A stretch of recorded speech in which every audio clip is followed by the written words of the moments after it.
Hey, beautiful beings! Welcome back to the Faith and Frequency Book Club.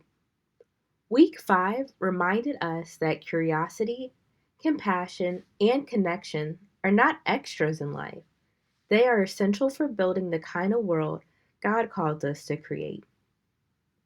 Chapter 8 Wonder. This chapter reminded us that open hearted human connection is both a spiritual and biological necessity.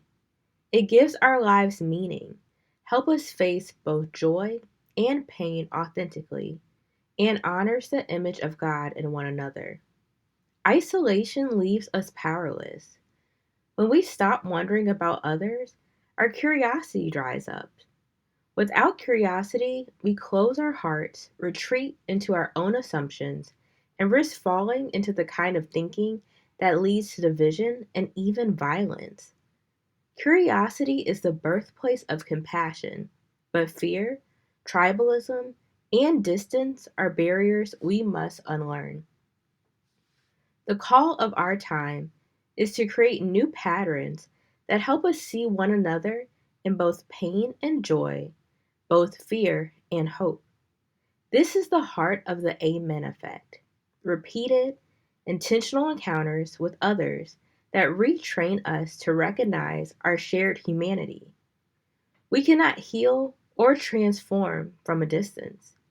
There is power in getting close to people who live on the margins because compassion is born in proximity. In every encounter, we can choose to be a victim, a hero, or a learner. The path of growth is to be a learner and to ask, what can I learn here? That simple act of curiosity keeps our hearts open.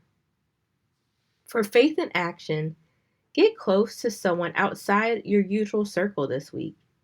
Ask a curious question, listen deeply, and learn. For a moment of frequency tuning, whisper, I choose curiosity over fear. Let that recenter your spirit in openness and compassion. Epilogue. Write a new story. The final message reminded us that the only real liberation is collective liberation. We are called to see one another in both our flaws and our beauty, and to say amen to each other's pain and celebration. This is how we build a society of love and justice, not by avoiding each other's struggles, but by recognizing that our lives are bound together. Saying amen is both a witness and a commitment. It is saying, yes, I am with you. Your life matters. Your joy matters. Your sorrow matters. That is how we write a new story. For faith in action, look for one opportunity this week to say amen to someone's joy or grief. Affirm their experience as sacred. For a moment of frequency tuning, whisper, amen, I am with you. Let this become your grounding practice in every encounter. Now, some practices from the book. Show up. Go to the funeral. Please hold on. Meet your neighbors. See no stranger. Honor the divine image. Come alive. Ask each morning, how can I serve today? Grieve and live. Take a joy break. Hold the healers. Admit when you need support. Bear witness. Be present without fixing. Wonder. Breathe and stay at the table.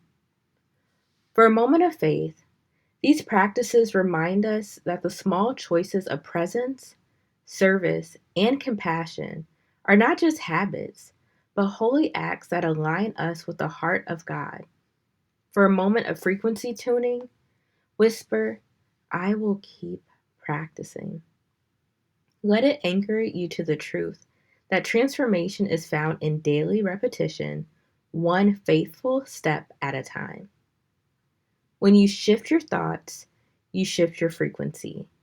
When you shift your frequency, you shift your life. Stay in tune, stay aligned, keep showing up inside out, and most of all, keep reading with faith and frequency. Thank you for joining, and I hope you enjoyed the Amen Effect.